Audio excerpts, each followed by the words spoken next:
Greetings and salutations, all you beautiful individuals. It is another epi of League Unlock. Mark here with you guys for our first actual, we'll call it off-season roundup. There's been a decent amount of rumors churning around, primarily in the LTA, the LCS, pardon me, and the LEC. We're still waiting. I think November 17th is when a lot of these contracts go up in the LCK. So you best believe next week there's going to be an explosion of moves, rumors that go around in Korea. But at least in the LCS, we start with what's been surprise rumors coming out of Leon Gaming, who had some drama in the top side with some Mudu's visa issues, wasn't able to join the team, but this looking like the landing spot for Inspired was a little bit insane initially, but now hearing rumors that the starting AD carry might be Berserker returning to the LCS. I even saw some people saying Smash might be joining. That seems a lot harder for me to believe. Whoa, how deep are these pockets for Leon Gaming if they're talking about bringing Smash over to the LCS? And yes, the LCS. We cannot drop the LTA any sooner than that. So we are moving forward with the LCS. And yes, as Leon Gaming is rumored to be picking up Inspired, which is already quite a surprise and a big pickup for that organization, but a big swing for them. And to hear that the possibilities are, well, at the base level, Berserker, which I'm not over the moon about a return for Berserker to the LCS. Am I unconvincible? Is it not, is it something that I'm just completely going to be unmovable off of that position? No, that's not how it's going to be. But I think after how things played out in the LCK this year, I don't think a lot of people are putting him immediately right back towards that tippity top of the tier list, even in a region like the LCS. But when you're talking about Leon Gaming and the idea that they are trying to really load themselves up, really build up again here in the LCS, that could be an exciting opportunity for next year. There's got to be some kind of moves to this level because, again, it's crazy to think Inspired would choose to, number one, I thought he might just go back to EU, but if he is staying in North America for Leon Gaming to be the choice, there's got to be some other dominoes that are falling. 100% the Berserker stock is a lot lower than when he left the LCS based on, and listen, he was far and away not the main issue for the DN Freaks, but just how big of a disaster year it was for them. Probably not getting a payday the size he would have when he left, and again, totally different to Smash, who played a limited sample size but was standing out on T1. I feel like there's so many opportunities for him beyond having to go to the LCS before his career's really even started. Yeah, even with what was the limited runway, right? Limited track record that we did get to see at that ultimate LCK level for Smash, you're still going to think about the possibilities, the potential, the hype around that opportunity. Yes, people will be, from all sorts of LCK, LPL, LEC, all sorts of opportunities. So not only the LCS, not exactly the most golden one, I think, if you're talking about where Smash would be looking to go this year. But it is one of those interesting things with Inspired going to Leon. I don't think we're in the days anymore where it simply is, hey, write the check, slide it over, put whatever number you want on there. You're staying, we're bringing you over import type of style in the LCS, LTA of old. But when you're talking about it, I think Inspired here, it has to be that there's somebody else joining this team for next year that has sold him on staying within the region, the benefits of the comfort of not having to move, that you've already started to ingrain yourself here. Oh, the son of California, whatever the heck it is. My guy wants to stay in the LCS, and Leon has provided an opportunity and a reason to do so. And I think it has to be, for someone like Inspired, more than just financial. The main reason, or the main avenue to get some of this off-season news is, of course, Twitter, social media, the little morsels of Easter eggs and memeing, really, and no team and player memes better than APA and Cloud9. And obviously heading into this offseason, it sounds like Cloud9 were hoping to run back the same roster, but then Loki credit where credit's due, prioritizing being closer to family, didn't want to return to the LCS, so he's staying in Seoul, which probably left Cloud9 a bit panicked to find a mid laner. They did see a little bit of a yappy domestic mid laner getting released by his squad, and it sounds like, again, we're still very much in the rumor phase, APA potentially going over to Cloud9 to be their starting mid laner, which I think people have mixed reactions to, but at the very least, you can bet Cloud9 will be getting a hyper motivated to reprove himself after 2025 APA. I think it's fair for LCS and for Cloud9 fans to be a little bit split, a little bit on the fence about this one. But I think at the end of the day, frankly, this is as good as you can do as a plan B. Because yes, it is plan B for Cloud9. Plan A was to run it back, was to keep looking for improvements within that same lineup from last year, building off that chemistry, everything else.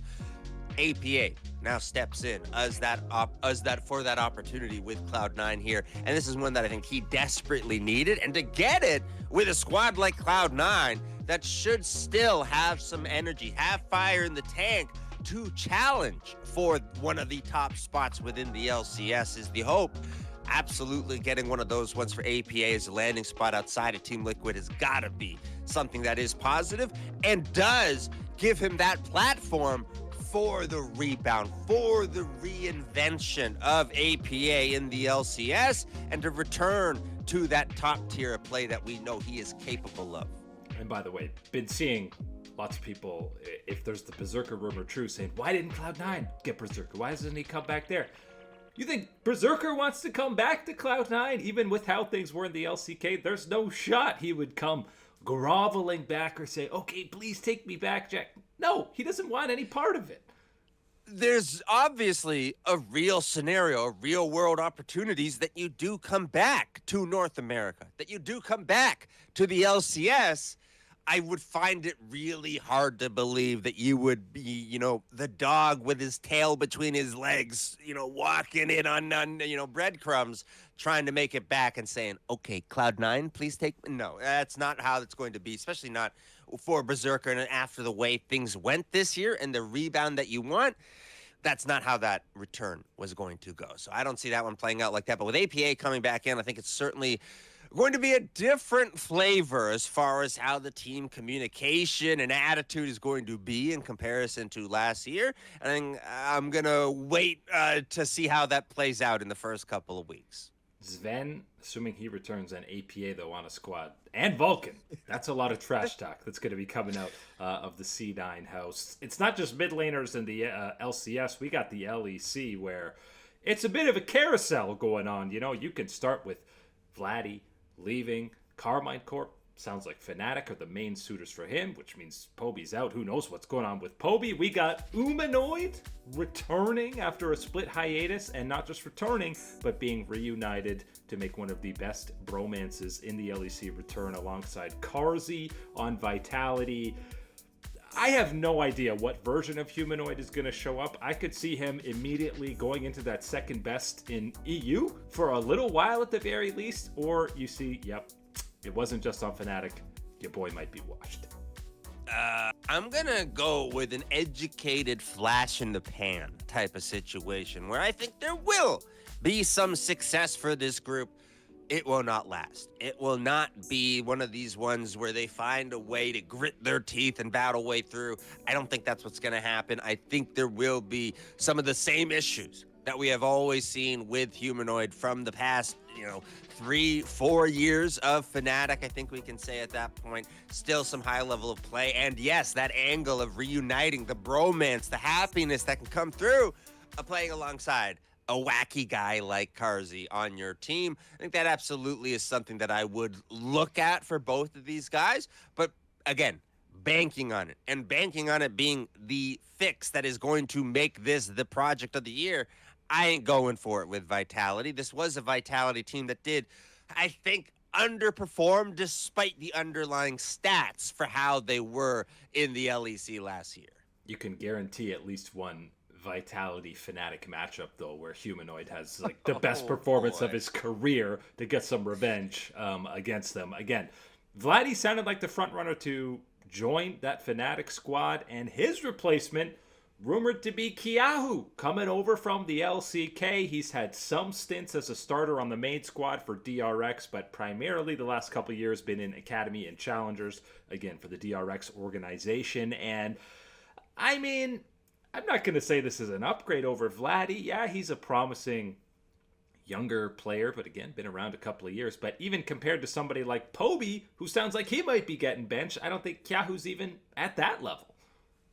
No, and I think I've seen a certain amount of conversation about, the job that he did this year throughout the challenger scene in the LCK and how he improved and what he has shown there and what type of potential can be there. And I absolutely can be one of the guys that can be swayed and buy in to something like that. I think when you've had to give up Vladdy in this situation where the relationship goes sour, the bridge is burned, whatever type of thing, and he is going to be looking for elsewhere, which, by the way, kind of crazy. One, I hope it's for the best for him going to Fnatic, because it does raise those alarm bars and questions moving off of Poby just so quickly in this situation and making such a drastic directional change for the team, for the organization in that type of way, and how everything has gone in the past couple of seasons for Fnatic. Absolutely going to be some question marks in there for that one, even with adding in that potential that Vladdy brings. But for Carmine Corp, this is one of those ones where it is the rare question mark, I think, remaining on this squad heading towards next year, because, getting Kana to come back, having Yike in the jungle again, having the addition of Busio to the bottom lane with Kalist and the type of skills that can bring out. Absolutely buying in on the high end for Carmine Corp. But that one question mark will remain in the mid lane, I think, for a long time, at least until probably split 2 of this next year.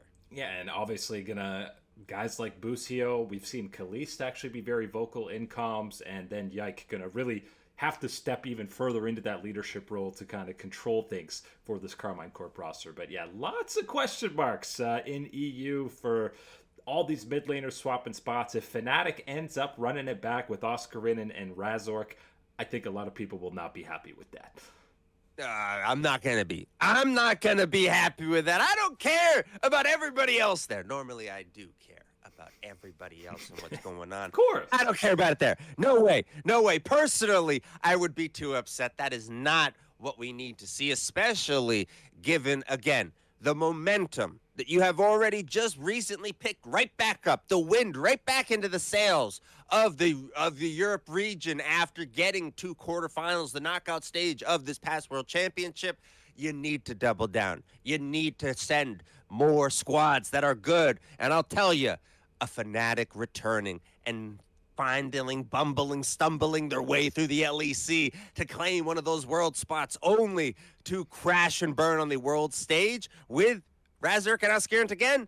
I ain't here for it. I ain't here for it. Yeah, if it ends up being Poby and Mickey who are the guys who get ousted heading into this year, and the top side remains, you are truly lost then, Fnatic, and you shouldn't be going to Worlds. There should be somebody else who takes over that spot over in Europe. But again, still the very early rumor phase of this offseason, and as we already mentioned, next week the LCK is about to go crazy because the list of free agents are some of the top tier talent in the league. Whether they remain, go to the LPL, whatever it is, it's going to be messy. But that is it today for League Unlock. Eric and Mark here with you, absolute stunners. Thank you so much for hanging out, and we'll catch you on that flippity flip.